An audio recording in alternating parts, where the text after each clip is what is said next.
Hello students, last class में हमने friction के बारे में पढ़ा था। इस क्लास में हमारा जो नेक्स्ट टॉपिक है वो क्या है, सेंट्रीपिटल फोर्स। अब सेंट्रीपिटल फोर्स पढ़ने से पहले हम एक बार हमारी जो यूनिट्स होती है फोर्स की एक बार वो देख लेते हैं। ऐसा यूनिट तो हमें पता है, ऐसा यूनिट क्या होती है फोर्स की, न्यूटन। और 1 न्यूटन किसके इक्वल होता है, 1 kg मीटर पर सेकंड स्क्वायर। कहाँ से आया ये, न्यूटन के सेकंड लॉ से। F इक्वल टू क्या होता है, एम की ऐसा यूनिट क्या होती है, kg मास की, और एक्सीलरेशन की क्या होती है, मीटर पर सेकंड स्क्वायर। तो यहाँ से जो यूनिट होती है वो क्या निकल जाती है, kg मीटर पर सेकंड स्क्वायर। लेकिन न्यूटन जो साइंटिस्ट थे उन्होंने यहाँ पे क्या करा था कि लॉज दिए थे और काफ़ी क्या करा था, कॉन्ट्रीब्यूशन था उनका, इसलिए उनको ट्रिब्यूट करने के लिए अपन ने जो फोर्स की ऐसा यूनिट होती है वो क्या रखी, न्यूटन। ठीक है, ऐसे ही सीजीएस यूनिट की बात करूँ तो सीजीएस यूनिट जैसे ऐसा यूनिट न्यूटन होती है, वैसे सीजीएस यूनिट जो होती है उसको क्या बोलते हैं, डाइन, DYNE। ठीक है, और 1 डाइन किसके इक्वल होता है, वो सीजीएस है। तो ये यूनिट मास की सीजीएस यूनिट क्या होती है, ग्राम। एक्सीलरेशन की क्या होती है, सेंटीमीटर पर सेकंड स्क्वायर। और 1 ग्राम सेंटीमीटर पर सेकंड स्क्वायर किसके इक्वल होता है, 1 डाइन के। तो जब भी डाइन लिखा हुआ है इसका मतलब क्या है कि वो क्या सीजीएस यूनिट है किसकी, फोर्स की। और 1, अब यहाँ से जब हम कैलकुलेशन करते हैं तो जो आपका 1 न्यूटन आता है वो किसके इक्वल आता है, 10⁵ डाइन के। ये चीज़ आपको याद रखनी है, न्यूमेरिकल्स में काम आ सकता है। एक और यूनिट होती है जो अपने जनरली देखी जाती है, वो क्या होती है, ग्रेविटेशनल यूनिट ऑफ फोर्स। कभी कभी होता है कि अपन को जो न्यूमेरिकल्स के अंदर जो वैल्यू दे रखी होती है वो किसकी, फोर्स की दे रखी होती है, किसकी टर्म्स में, ग्रेविटेशनल यूनिट की टर्म्स में। तो क्या होती है ग्रेविटेशनल यूनिट ऑफ फोर्स की, that force which produces acceleration equal to g in a body of unit mass. मतलब अगर यूनिट मास की बॉडी के अंदर अगर मैं g एक्सीलरेशन दे देता हूँ तो उसके ऊपर जो फोर्स लगेगा वो कितना होगा, ग्रेविटेशनल फोर्स के इक्वल। मतलब रिप्रेजेंट किससे करते हैं इसको, kg वेट से मैं बोल सकता हूँ, या फिर kg फोर्स। तो 1 kg वेट या फिर 1 kg फोर्स किसके इक्वल होता है, 9.8 न्यूटन के। क्योंकि अभी अपन ने बोला कि किसकी बात कर रहे हैं अपन, यूनिट मास। यूनिट मास मतलब मास कितना हो गया, 1। तो F इक्वल टू क्या होता है आपका, ma तो m कितना हो गया, 1। तो ये तो हो गया 1, और a किसके इक्वल, अभी अपन ने बोला कि produces acceleration equal to g, मतलब a इक्वल टू कितना हो गया, g। और g कितना होता है, 9.8, और फोर्स की यूनिट क्या होती है, न्यूटन। तो जो आपका ग्रेविटेशनल यूनिट ऑफ फोर्स होता है वो किसके इक्वल होता है, 9.8 न्यूटन के। और gravitational unit of force question में कैसे आ सकती है कि बोल दिया कि इसका जो है वो फोर्स है वो कितना है, वेट है वो कितना है, 1 kg वेट के इक्वल है या फिर 1 kg फोर्स के इक्वल है। तो अपन को वहाँ पे क्या करना है, मल्टीप्लाई करना है किससे, 9.8 से। अब जो नेक्स्ट टॉपिक है वो क्या है आपका, सेंट्रीपिटल फोर्स। अब अपन ने सेंट्रीपिटल वर्ड ऑलरेडी सुना हुआ है किसके अंदर, चैप्टर नंबर 4 के अंदर। तो सेंट्रीपिटल अपन ने क्या सुना था, एक्सेलरेशन। क्या देखा था अपन ने कि जब भी कोई बॉडी क्या करती है, सर्कुलर मोशन करती है, तो हमेशा उसके ऊपर क्या लगता है, टूवर्ड द सेंटर एक एक्सेलरेशन लगता है, जिसको अपन क्या बोलते हैं, सेंट्रीपिटल एक्सेलरेशन। सेंट्रीपिटल एक्सेलरेशन, ठीक है। और उसका फॉर्मूला क्या होता है, v²/r या फिर ω²r। ये दो उसके क्या देखे थे अपन ने, फॉर्मूले। अब अपन को इससे क्या पता चला कि जब भी कोई बॉडी यूनिफॉर्म सर्कुलर मोशन करती है तो उसके अंदर अराउंड द सेंटर क्या लगता है, एक्सेलरेशन लगता है, जिसकी वजह से वो सर्कुलर मोशन में रहती है। अब एक्सेलरेशन अगर यहाँ पे लग रहा है तो न्यूटन के सेकेंड लॉ से मैं क्या बोल सकता हूँ, क्या होता है, F इक्वल टू ma। अब ये जो एक्सेलरेशन है अगर मैं रखता हूं तो मेरे को क्या मिल जाएगा, वो वाला फोर्स जो एक्सेलरेशन दे रहा है उस मास को, यही तो होता है अपना न्यूटन का सेकंड लॉ। तो अगर मैं एक्सेलरेशन की जगह सेंट्रीपिटल एक्सेलरेशन की वैल्यू पुट करता हूं, कितनी वैल्यू होती है, v²/r। तो ये जो मेरे को क्या मिला, क्वांटिटी मिली। ये जो क्वांटिटी है इसको अपन क्या बोलते हैं फिर, सेंट्रीपिटल फोर्स। मतलब ये कौन सा फोर्स है, वो वाला जो क्या कर रहा है, एक बॉडी को सर्कुलर मोशन के अंदर मोशन करवा रहा है। यूनिफॉर्म सर्कुलर मोशन में कोई भी बॉडी अगर घूमती है, इसका मतलब उसके ऊपर अराउंड द सेंटर एक फोर्स लगता है, जिसको क्या बोलते हैं अपन, सेंट्रीपिटल फोर्स। फिर से जब भी कोई बॉडी यूनिफॉर्म सर्कुलर मोशन करती है तो अपन ने क्या पढ़ा था कि एक एक्सेलरेशन होता है, रेडियल एक्सेलरेशन या फिर सेंट्रीपिटल एक्सेलरेशन, जो कहाँ लगता है, टुवर्ड द सेंटर। अब अगर एक्सेलरेशन लग रहा है तो कोई ना कोई फोर्स लगा रहा होगा, क्योंकि न्यूटन का सेकंड लॉ क्या बोलता है, F इक्वल टू ma। तो a है, इसका मतलब कोई ना कोई क्या होगा, फोर्स होगा, ऑब्वियस सी बात है। तो वो जो फोर्स होता है उसी फोर्स को अपन क्या बोलते हैं, सेंट्रीपिटल फोर्स, जिसकी वजह से आपकी बॉडी किस में घूमती है, सर्कुलर मोशन में घूमती है। कौन सा, यूनिफॉर्म। उसका फॉर्मूला कितना होता है, mv²/r। एक और फॉर्मूला कैसे देख सकते हैं, एक और इसकी वैल्यू क्या होती है, ω²r। तो इसी की अपन क्या कर सकते हैं, m और a की जगह क्या लिख रहा हूँ, ω²r। तो कितनी हो जाएगी, m ω²r, या फिर क्या लिख सकते हैं, mr ω²। तो फाइनली आपके फॉर्मूले होते हैं किसके, सेंट्रीपिटल फोर्स के कितने कितने होते हैं, एक तो होता है mv²/r और एक क्या होता है mr⍵²। ठीक है, अब बात क्या आती है कि सेंट्रीपिटल फोर्स के एग्जांपल कौन कौन से होंगे। जब भी कोई बॉडी सर्कुलर मोशन करेगी तो इसका मतलब कोई ना कोई फोर्स है। अब जो कह रहा हूँ सुनना, ये कोई अलग से फोर्स नहीं है, सेंट्रीपिटल फोर्स कोई अलग से फोर्स नहीं है। जो कहना चाह रहा हूँ उसको समझना कि जब भी कोई बॉडी क्या करेगी, किसी सर्कुलर मोशन में मोशन करेगी तो कोई ना कोई फोर्स होगा जिसकी वजह से वो सर्कुलर मोशन में मोशन कर रही है। वो फोर्स जिसकी वजह से बॉडी सर्कुलर मोशन में मोशन कर रही है, उसी फोर्स को अपन क्या बोल देंगे, ये हमारा सेंट्रीपिटल फोर्स है। और उस फोर्स की वैल्यू किसके इक्वल होगी, mv²/r के इक्वल होगी। ठीक है, अब कोई भी फोर्स हो सकता है, कैसे इसको समझ सकते हैं। फॉर एग्जाम्पल अगर मैं बात करता हूँ, बहुत ढंग से इसके एग्जाम्पल समझना। Rotation of a stone in a circle, मतलब आपका कोई एक स्टोन है जो एक स्ट्रिंग की हेल्प से क्या कर रहा है, किसी सर्कुलर मोशन के अंदर क्या कर रहा है, मोशन कर रहा है। अब वहाँ पे जो सेंट्रीपिटल फोर्स है वो कौन दे सकता है, तो वहाँ पे देखो आपने उसको क्या कर रखा है, हाथ में पकड़ रखा है और उसको हाथ में पकड़ के आप क्या कर रहे हो, घुमा रहे हो। तो वो किस में घूम रहा है, सर्कुलर मोशन में। अब वहाँ पे अगर मैं बात करूं कि उसके ऊपर कौन सा फोर्स लग सकता है, तो जनरली एक ही फोर्स दिख रहा है टूवर्ड द सेंटर। वो कौन सा है आपका, टी, क्योंकि आपकी स्ट्रिंग है तो स्ट्रिंग में क्या होती है, टेंशन। बॉडी को क्या करती है, पुल, तो स्टोन को क्या कर रही है, पुल। अब वहां पे मेरे को क्या दिखता है, ओनली टेंशन वाला फोर्स दिखता है। इसका मतलब मैं क्या बोल सकता हूँ कि वो फोर्स जिससे आपका ये जो क्या कर रहा है, स्टोन एक सर्कुलर मोशन में है, वो किसकी वजह से, टेंशन की वजह से। मतलब मेरे को जो सर्कुलर मोशन मिल रहा है किसका, स्टोन का, मतलब जो रोटेशन हो रहा है किसका, स्टोन का, किसके अंदर, सर्कल के अंदर, वो किसकी वजह से हो रहा है, टेंशन की वजह से।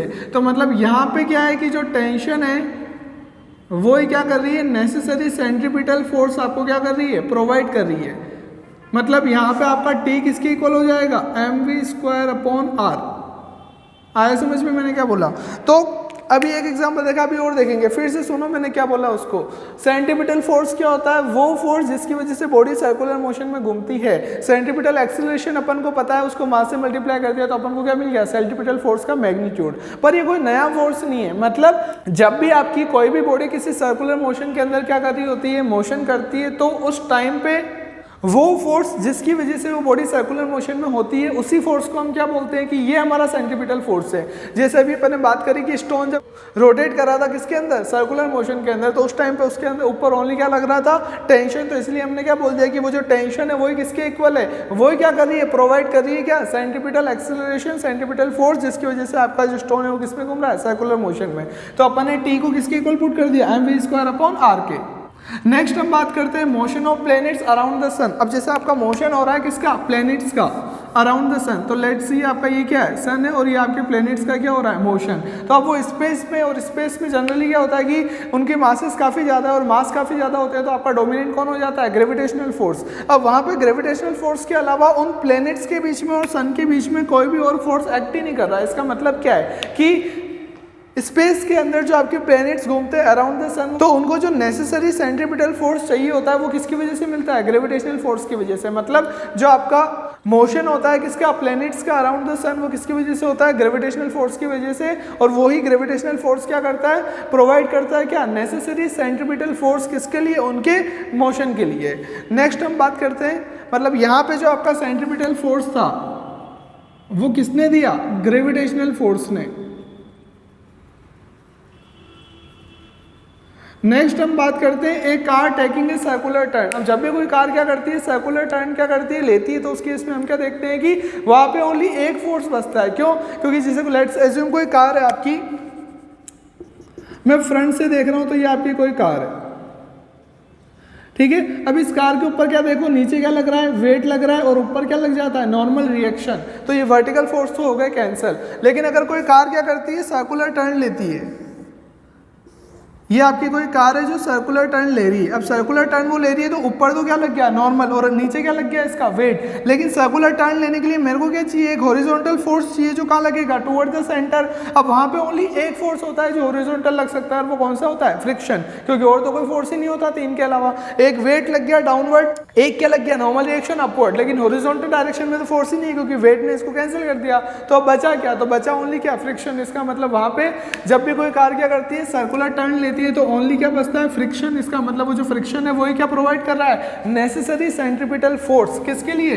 कार के सर्कुलर टर्न लेने के लिए। तो यहाँ पे जो सेंट्रीपिटल फोर्स है वो कौन प्रोवाइड कर रहा है आपको? Friction force. नेक्स्ट बात कर रहे हैं इलेक्ट्रॉन रिवॉल्विंग अराउंड न्यूक्लियस। जो आपके इलेक्ट्रॉन्स होते हैं रिवॉल्व करते हैं किसके अराउंड? न्यूक्लियस के। तो अब इलेक्ट्रॉन में क्या कर रहे हैं? आपका सर्कुलर मोशन। अब इलेक्ट्रॉन सर्कुलर मोशन कर रहे हैं, इसका मतलब कोई ना कोई होगा जो सेंट्रीपिटल फोर्स दे रहा होगा। अब अपन क्या देखते हैं कि इलेक्ट्रॉन का नेचर कौन सा होता है? नेगेटिव, और न्यूक्लियस का नेचर क्या होता है? पॉजिटिव। नेगेटिव पॉजिटिव चार्ज, इनके बीच में कौन सा फोर्स लग रहा होगा? Electrostatic force. इसके अलावा तो कोई फोर्स हो ही नहीं सकता। इसका मतलब इलेक्ट्रॉन जब रिवॉल्व करते हैं किसके अराउंड? न्यूक्लियस के अराउंड। अगर ये आपका न्यूक्लियस है और ये क्या इलेक्ट्रॉन है, तो ये घूम रहे हैं क्यों? क्योंकि इसके अराउंड कंटिन्यू क्या लग रहा है? Electrostatic force. इसका मतलब वो जो इलेक्ट्रोस्टैटिक फोर्स है वही क्या प्रोवाइड कर रहा है? नेसेसरी सेंट्रीपिटल फोर्स किसको? इलेक्ट्रॉन को, ताकि वो किस में घूम सके? सर्कुलर मोशन में घूम सके। किसके अराउंड? न्यूक्लियस के अराउंड। तो यहाँ पे जो सेंट्रीपिटल फोर्स होता है वो कौन प्रोवाइड करता है? Electrostatic force.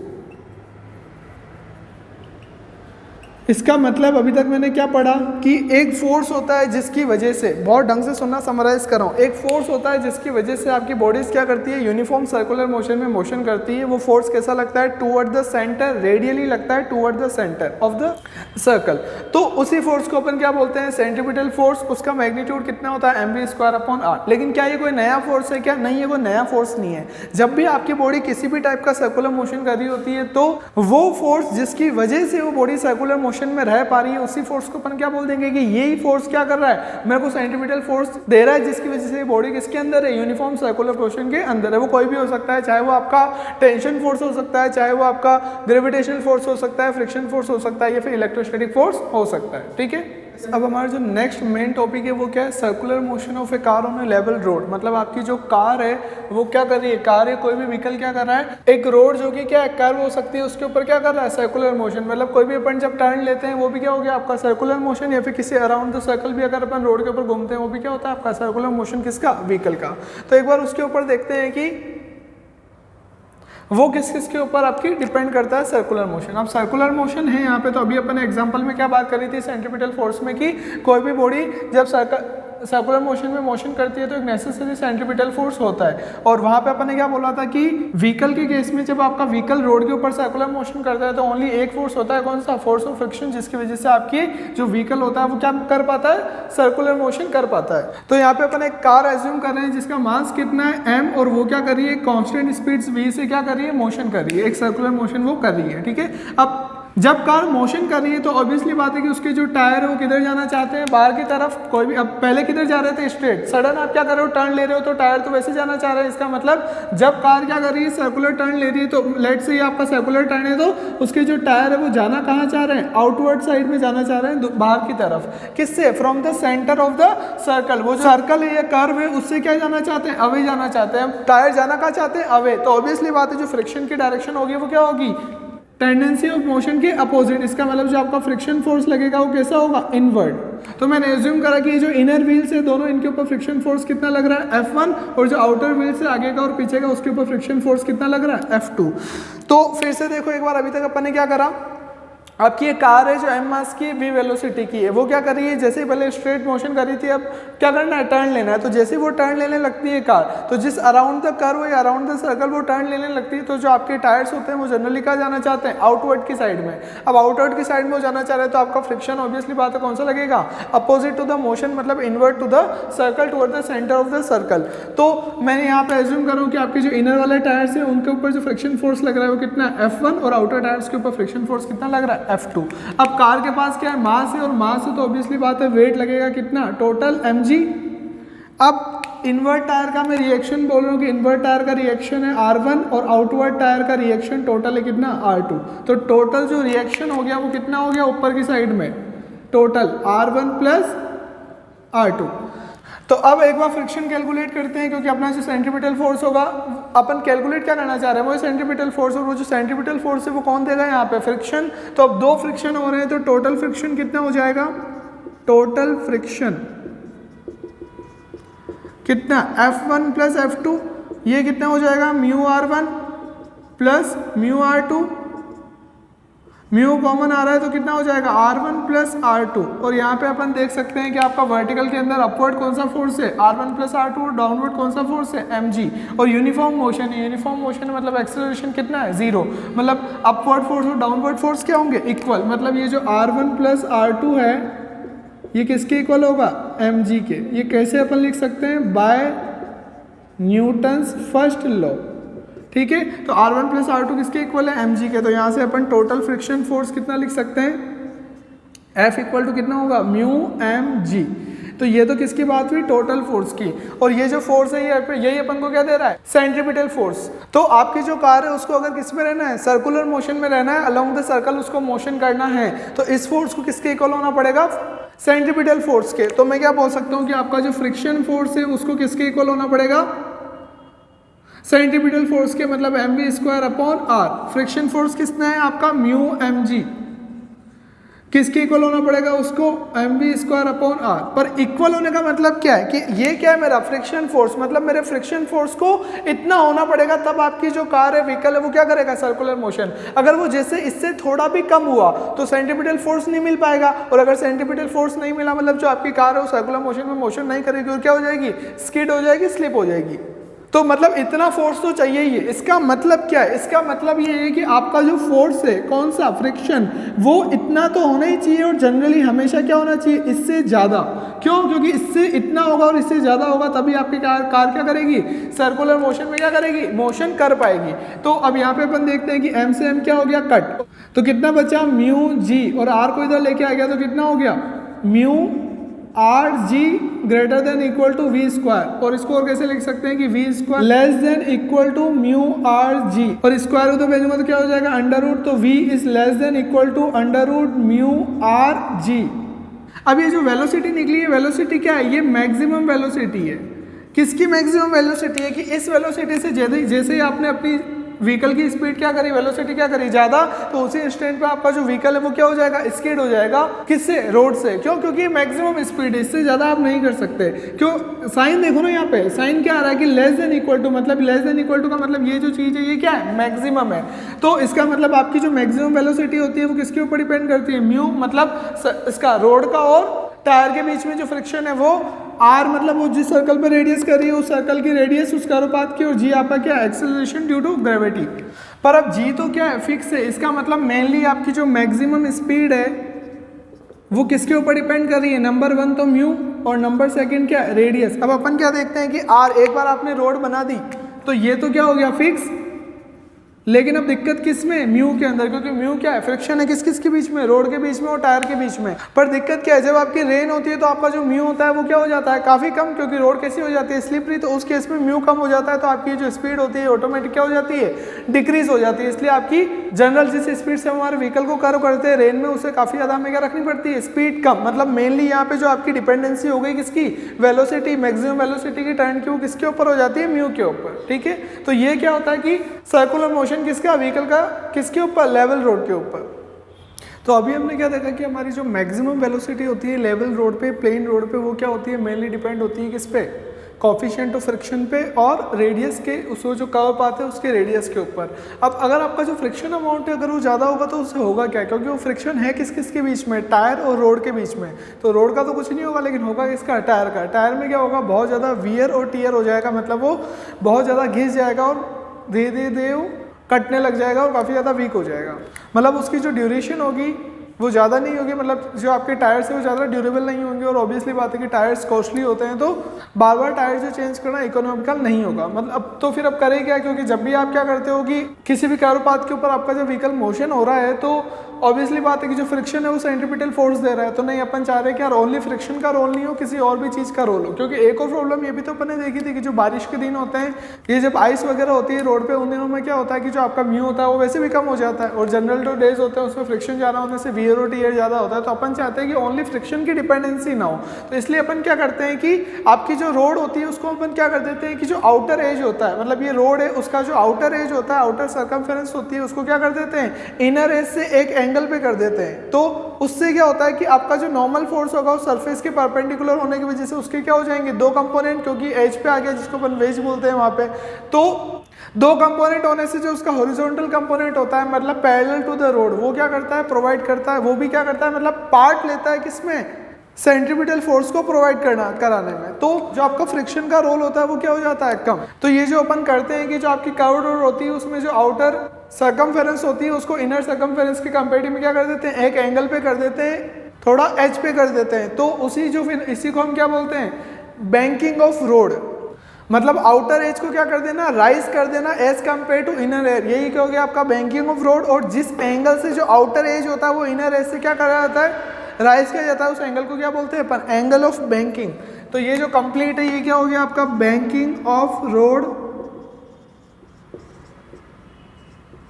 और उस रोड को अपन क्या बोलते हैं, बैंक्ड रोड। और ये जो एंगल होता है इस एंगल को क्या बोलते हैं अपन, एंगल ऑफ बैंकिंग। मतलब किस एंगल से आप उसको क्या कर रहे हो, आउटर एज को राइज कर रहे हो। अब इसको अपन एक बार मैथमेटिकली फॉर्म में देखते हैं, बहुत ढंग से देखना। सबसे पहले मैं बात कर रहा हूँ फ्रिक्शन की। जो आपका फ्रिक्शन फोर्स है ऑब्वियसली बात है वो कहाँ लगेगा, टूवर्ड द सेंटर, यह हो गया आपका फ्रिक्शन। अब मैं बात कर रहा हूँ वेट की, वेट आपका कैसा लगता है, डाउनवर्ड, ठीक है। और नॉर्मल रिएक्शन हमेशा कैसा लगता है, ये आपकी सरफेस है, ये आपका प्लेन है, प्लेन के कैसे लगेगा, परपेंडिकुलर, तो ये क्या हो गया, नॉर्मल रिएक्शन। अब इसको मैं एक्सटेंड कर रहा हूँ, ठीक है। अगर ये एंगल थीटा है तो ये एंगल में कितना होगा, थीटा।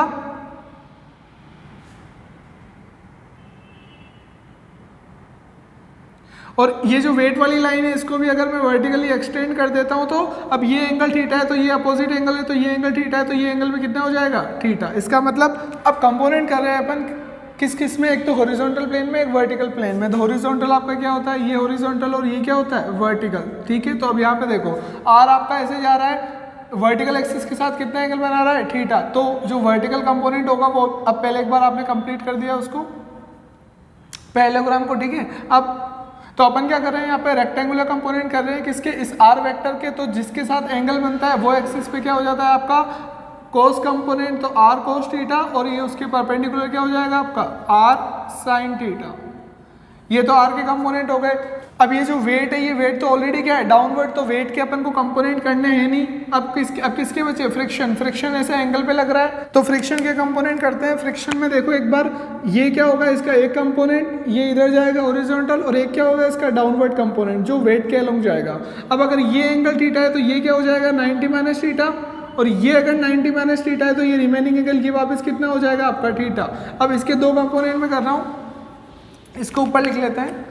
ये क्या है आपका आर साइन थीटा, ठीक है। अब फ्रिक्शन की मैं बात कर रहा हूँ, अगर ये एंगल थीटा है तो फ्रिक्शन जिससे एंगल बनाएगा वो क्या हो जाएगा, कोस कंपोनेंट, तो ये क्या हो जाएगा एफ कोस थीटा, और डाउनवर्ड क्या हो जाएगा एफ साइन थीटा, ठीक है। और ये आपका क्या लग रहा है, वेट। तो ये आपके हो गए। फिर से एक बार मैं आपको यहाँ पे बना देता हूँ, एक बार यहाँ पे देखो इजी फॉर्म में, यहाँ पे एक बार देखो, ये आपकी एक कार है, ठीक है। नॉर्मल क्या लग रहा है, ये इसका नॉर्मल रिएक्शन, ये क्या लग रहा है इसका वेट। अब आपको क्या करना है, इसके हॉरिजॉन्टल और परपेंडिकुलर क्या करना है, कंपोनेंट करने हैं, और इधर की साइड में इसका क्या जा रहा है, फ्रिक्शन जा रहा है, ठीक है। अब आपको कंपोनेंट करने हॉरिजॉन्टल वर्टिकल। अब ये जो वेट है, ये वेट तो ऑलरेडी क्या लग रहा है, वर्टिकल डायरेक्शन के अंदर लग रहा है, डाउनवर्ड। अभी नॉर्मल रिएक्शन की मैं बात कर रहा हूँ, अगर ये एंगल थीटा है तो ये एंगल भी थीटा, और ये एंगल थीटा है तो अपोजिट ये एंगल भी कितना हो जाएगा, थीटा। यहाँ पे एन आर से रिप्रेजेंट कर रहा हूँ तो ये लो आर से। अब ये आर से तो ये वर्टिकल कौन सा हो जाएगा, कोस, क्योंकि उसी से एंगल बन रहा है, और ये हॉरिजॉन्टल कौन सा हो जाएगा, साइन, तो आर साइन थीटा। ये तो बात किसकी हो गई, आर की। ये क्या करा मैंने, इसके रेक्टेंगुलर कंपोनेंट कर दिए किसके, आर के। तो ये तो कंप्लीट हो गई बात किसकी, आर की। अब मैं बोल रहा हूँ किसका, फ्रिक्शन का। अब अगर इधर देखना, ये कंप्लीट सरफेस के परपेंडिकुलर जो एक्सिस है, ये जो एंगल बन रहा है ये कितना है, थीटा। अगर ये एंगल थीटा है तो ये एंगल कितना हो जाएगा, 90 माइनस थीटा, और ये 90 माइनस थीटा होगा तो ये एंगल वापस कितना हो जाएगा, थीटा, ठीक है। अब ये जो फ्रिक्शन है, ये जो जा रहा है फ्रिक्शन, ये हॉरिजॉन्टल से कितना एंगल बना रहा है, थीटा। तो इसका हॉरिजॉन्टल कंपोनेंट कितना हो जाएगा, एफ कोस थीटा, और ये डाउनवर्ड कितना हो जाएगा, एफ साइन थीटा, ठीक है। ये अपन यहाँ पे कंपोनेंट्स करे हुए हैं, इजीली बहुत अपन निकल सकते हैं, बस अपन को पता होना चाहिए एंगल कौन कौन सा सेम होगा, ठीक है। तो ये तो अपन ने क्या कर दिया, फोर्सेस को रिजोल्व कर दिया हॉरिजॉन्टल और वर्टिकल डायरेक्शन के अंदर। अब अपन क्या करते हैं एक बार की, मेनली अपने बात किसकी होती है कि सर्कुलर मोशन में तो सेंट्रीपिटल फोर्स मिलेगा। अब सेंट्रीपिटल फोर्स पहले तो ओनली किसकी वजह से मिल रहा था, फ्रिक्शन की वजह से। अब फ्रिक्शन के साथ में कौन आ गया आपका, नॉर्मल रिएक्शन का कंपोनेंट। इसका मतलब फ्रिक्शन और नॉर्मल रिएक्शन मिला के क्या कर रहे हैं, इस कार को क्या कर रहे हैं, सेंट्रीपिटल एक्सेलरेशन दे रहे हैं। क्या मैं न्यूटन का सेकंड लॉ अप्लाई कर सकता हूं कि फोर्स एक m मास की कार को क्या कर रहा है, सेंट्रीपिटल एक्सेलरेशन दे रहा है। ये m इसका क्या है, मास, और v इसकी क्या है, वेलोसिटी। तो अब टोटल फोर्स कितना है, total force toward the centre. अब दो ही फोर्स जा रहे हैं, देखो एक तो कौन जा रहा है, r sin थीटा, और एक कौन जा रहा है, f cos थीटा। तो टोटल फोर्स कितना हो गया आपका, r sin theta plus f cos theta. ये क्या नेट फोर्स है, और कोई फोर्स जा रहा है क्या, नहीं। तो ये दोनों फोर्स क्या कर रहे हैं, m मास की कार को क्या कर रहे हैं, एक्सेलरेशन दे रहे हैं। लेकिन एक्सेलरेशन कौन सा, सेंट्रीपिटल, और सेंट्रीपिटल एक्सेलरेशन का फॉर्मूला क्या होता है, v स्क्वायर अपॉन r। तो v स्क्वायर अपॉन r, ये r क्या है, रेडियस है किसकी, इस कर्व्ड रोड की।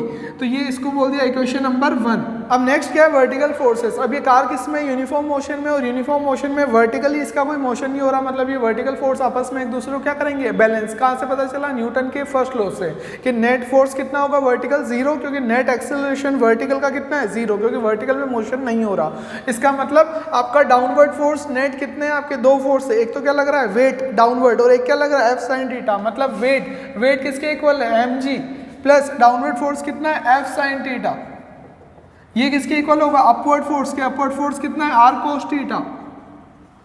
ठीक है, यहां से अगर मैं mg की वैल्यू निकालूं तो कितनी आ जाएगी, ये f sin थीटा किधर चला जाएगा, इधर, तो ये कितना हो जाएगा, r cos theta minus f sin theta equal to what, mg। ये हो गई इक्वेशन नंबर 2। अब दो इक्वेशन अपने पास है, और अपन ये सब सारी चीज कर क्यों रहे हैं, पहले अपन ने लेवल रोड में क्या निकाली थी, कि मैक्सिमम वेलोसिटी कितनी अपन काम में ले सकते हैं, उसको कर्व पाथ पे मोशन करवाने के लिए। तो यहाँ पे भी अपन को निकालना क्या है, वेलोसिटी तो निकालने की, मैक्सिमम वेलोसिटी अपन कितनी यूज में ले सकते हैं। तो अब एक इक्वेशन ये रही, दूसरी इक्वेशन ये रही, तो मैं क्या कर रहा हूँ, इक्वेशन 1 में डिवाइड कर रहा हूँ किसका, इक्वेशन 2 का। तो क्या हो जाएगा, r sin theta plus f cos theta equal to mv square upon r। ये क्या था, इक्वेशन 1। तो इधर डिवाइड हो जाएगा किसका, इसका, तो r cos theta minus f sin theta, और इधर किसका डिवाइड हो जाएगा, mg का। m से m कट गया, ये इधर कितना बचा, v square upon r g। ठीक है, ये इक्वेशन अपने पास आ गई। अब इस इक्वेशन को ढंग से देखो।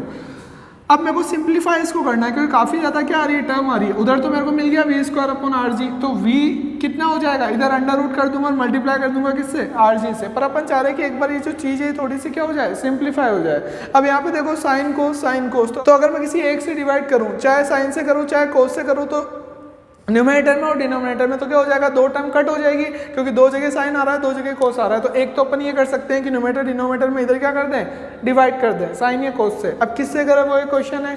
दूसरी चीज क्या होती है, यहाँ पे देखो आर एफ दोनों जगह आर और एफ का आ रहा है। अगर मैं यहाँ पे आर या फिर एफ का डिवाइड कर देता हूँ न्यूमरेटर डिनोमिनेटर में, मतलब साइन कोस का तो कर ही रहे हैं, उसके साथ में आर या एफ किसी एक का डिवाइड कर देता हूँ, तो भी दो जगह आर है और दो जगह एफ है, मतलब वापस क्या हो जाएगी, चीजें कट हो जाएगी। पर अब करें किससे, ज्यादा बेटर क्या, कोई ना कोई रिलेशन होता है क्या आर और एफ के बीच में, बिल्कुल होता है। आप ये जो एफ है ये क्या है, फ्रिक्शन फोर्स, और ये आर क्या है, रिएक्शन फोर्स। तो फ्रिक्शन फोर्स इक्वल टू कितना होता है, म्यू आर, यहाँ से म्यू कितना होता है, एफ अपॉन आर। मतलब एफ की जो टर्म आ रही है आपकी, उसके अंदर अगर मैं आर का डिवाइड कर दूं तो एफ और एफ अपॉन आर की जगह में मैं क्या लिख सकता हूँ, म्यू। और आर से आर तो वैसे भी कट हो जाएगा, मतलब मैं दोनों साइड में किसका डिवाइड करूंगा, आर का, और उसके साथ में एंगल अब कौन सा लूं, तो एफ अपॉन आर लेता हूं, तो यहाँ पे क्या हो जाएगा, म्यू। लेकिन फिर भी कोस थीटा आ रहा है, लेकिन अगर उसकी जगह में अगर डिवाइड कर दूं किसमें, न्यूमरेटर में और डिनोमिनेटर में किसका, आर कोस थीटा का, तो उससे होगा क्या कि मेरे को कंप्लीट किसकी टर्म मिल सकती है, म्यू की टर्म मिल सकती है। तो एक बार अपन इसको करते हैं कि अपन क्या कर रहे हैं, डिवाइड कर रहे हैं by dividing in numerator and denominator by R cos theta. Divide करो यहाँ पे R sine theta divide by R cos theta, R से आर कट हो गया, साइन अपॉन कोस कितना होता है, tan theta, plus F cos theta divide by R cos theta, तो कोस से कोस कट हो गया, एफ अपॉन आर को क्या लिख सकता हूँ, म्यू, ठीक है, divide by R cos theta divide by R cos theta, cut हो गया, कितना बचा 1 minus F sine theta upon R cos theta, को एफ अपॉन आर के कितना हो जाएगा, म्यू, और साइन अपॉन कोस कितना हो जाएगा, tan थीटा, इक्वल कितना है, V square upon R G. यहां से आपका वी स्क्वायर कितना हो जाएगा, वी स्क्वायर इक्वल टू, ये आर जी इधर चला गया तो आर जी, और ये पूरी टर्म किस में आ जाएगी, अंडर रूट में, तो ये क्या हो जाएगा, under root of tan theta plus mu divide by 1 minus mu tan theta. ये क्या हो गई आपकी फाइनल इक्वेशन हो गई किस चीज की, जब आप एक रोड की क्या कर देते हो, बैंकिंग कर देते हो, मतलब आउटर सर्कमफेरेंस को क्या कर देते हो, rise edge compare to inner circumference. तो ये क्या होती है, मैक्सिमम वेलोसिटी, जिससे आप उसको क्या कर सकते हो, कर। तो जो पहले डिपेंडेंसी ओनली आपकी आर और म्यू के ऊपर थी, अब यहाँ पे एक और डिपेंडेंसी किसकी हो गई, थीटा के ऊपर। मतलब अपन थीटा के अकॉर्डिंग क्या कर सकते हैं, थीटा वेरी करके अपन जो अपनी स्पीड रिक्वायरमेंट होती है वो क्या कर सकते हैं, फुलफिल कर सकते हैं।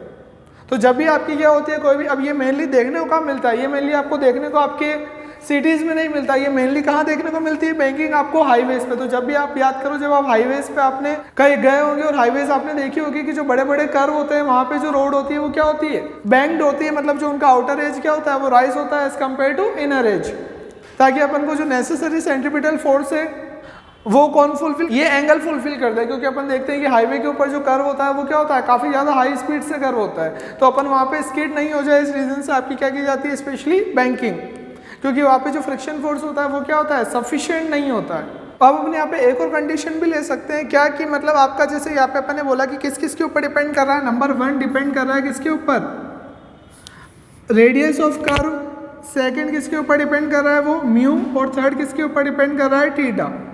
तो आर तो एक बार आपने जो पाथ है उसकी रेडियस फिक्स हो गई तो आर फिक्स हो गया, और थीटा जो है एक बार आपकी रोड बन गई तो थीटा भी क्या हो गया, फिक्स हो गया। अब क्या बचता है, म्यू। म्यू क्या करता है, वेरिएबल होता है। अब अपन क्या देखते हैं कि जनरली जब रेन और आइस नहीं होती है तब तो म्यू की वैल्यू ज़्यादा होती है, और जब रेन और आइस होती है तब म्यू की वैल्यू क्या हो जाती है, बहुत कम। तो अब म्यू क्या कर रहा है, वेरी कर रहा है। अब वेरी कर रहा है तो अपन को चाहिए सेफ लिमिट। अब सेफ लिमिट क्या चाहिए, अब कोई भी बिल्कुल सेफ्टी फीचर लेना है तो आपको क्या करना पड़ेगा, म्यू को कम मानना पड़ेगा कि मेरी बिल्कुल एक ऐसी ऑप्टिमम स्पीड बताओ, ये ओनली वी होगा, एक ऐसी ऑप्टिमम स्पीड बताओ जिसके अंदर क्या हो कि मेरे को उतनी स्पीड से चलाना है जिससे मैं बिल्कुल स्किड ना हो। तो अब इसके लिए क्या कंडीशन होगी कि आप म्यू को क्या मानो, मिनिमम, क्योंकि म्यू तो वेरी कर रहा है, क्योंकि कम होने के चांसेस है म्यू के, तो अपन म्यू को कम मानते हैं। अब कितना कम माना है, किसी चीज को कम आपको माना है तो कितना कम मानोगे, सबसे कम क्या होता है, 0।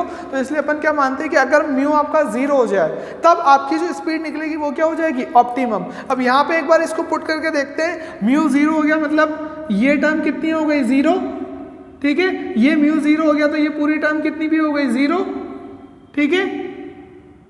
और 1 माइनस 0 कितना होगा, 1। ये जो आरजी ये भी कहाँ आएगा, रूट के अंदर आएगा, क्योंकि आरजी उधर गया उसके बाद रूट होते हुए पूरा क्या आएगा इसके अंदर। तो ये आपकी कंप्लीट टर्म आ रही है। तो अब बचा कितना, ऑप्टिमम स्पीड के लिए आपका फाइनल फॉर्मूला क्या आएगा, ये 0 हो गया, ये 0 हो गया, 1 माइनस 0 पे कितना हो गया, 0। तो आपकी जो ऑप्टिमम स्पीड आ रही है वो कितनी आ गई, v equal to under root of कितना बचा, आर जी, और इधर कितना बचा, tan थीटा। मतलब अब आपने वो डिपेंडेंसी ओनली किसके ऊपर रखी, जी तो फिक्स है, ओनली किसके ऊपर रखी, एक तो रेडियस ऑफ द रोड और एक किसके ऊपर, थीटा के ऊपर। ये दोनों कभी भी चेंज नहीं हो सकते। इसका मतलब क्या है जनरली कि ये आपकी जो स्पीड है ये क्या है, ऑप्टिमम स्पीड हो सकती है किसकी, व्हीकल की। जब आप उसको क्या करते हो, एक बैंक्ड रोड के ऊपर क्या करोगे, करो। तो आपने बिल्कुल आइडियल कंडीशन ले ली कि फ्रिक्शन बिल्कुल 0 है, उस केस में भी आप इस स्पीड के ऊपर चलाओगे तो आपका व्हीकल स्किड नहीं होगा।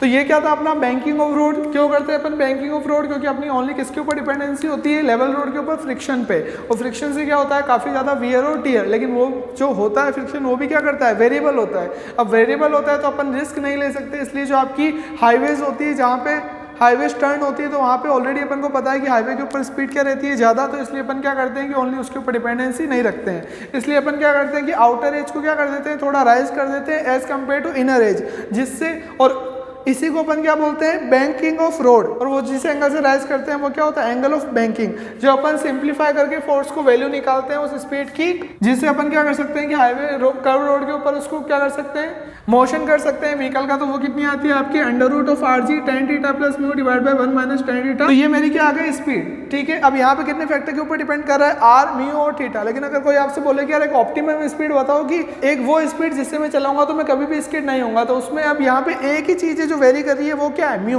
क्योंकि यार म्यू फिक्स नहीं है, क्योंकि म्यू वेरी करता है, डिपेंड है कौन से सीजन में चला रहे हो। अगर आइस होती है तो बहुत ज़्यादा म्यू कम हो जाता है, रेन में भी कम होता है, और जब रोड ड्राई होती है तब क्या होता है, ज़्यादा। तो इसलिए अपन क्या कर रहे हैं कि म्यू को कम मान रहे हैं। अब कितना कम मान रहे हैं, तो आइडियल कंडीशन में मान लो कि बिल्कुल कितना है, 0। तो उस केस में आपकी जो स्पीड निकलती है वो कितनी होती है, ऑप्टिमम। तो उसका फॉर्मूला कितना हो जाता है, आर जी tan थीटा।